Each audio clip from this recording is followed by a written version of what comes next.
سماحة الشيخ السلام عليكم. وعليكم السلام يا بنتي، تفضلي شوفي عندك يا بنتي. والله سماحة الشيخ وانا اصلي صارت معي حالة. تفضلي، شو الحالة اللي صارت؟ وانا بصلاة العصر يا شيخ بالركوع طلع صوت. صوت شو يا بنتي؟ يعني وبشتهى اقول لك طلع صوت طن.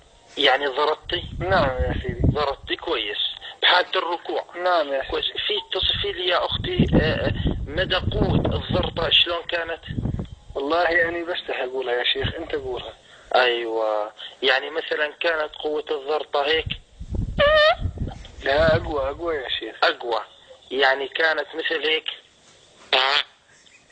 كمان اقوى يا شيخ. كمان اقوى، يعني مثلا كانت قوة الضربة هيك؟ يعني اقوى شوي. نعم. يعني مثلا كانت هيك؟ بعد اقوى شوي يا سيدي. اقوى شوي، كويس. يعني مثلا كانت قوة الضربة هيك؟ اقوى شوي سيدي. كمان اقوى شوي. نعم. ايوه، يعني بنقدر نقول كانت قوة الضربة هيك؟ نعم يا سيدي. نعم يا سيدي. كانت هيك؟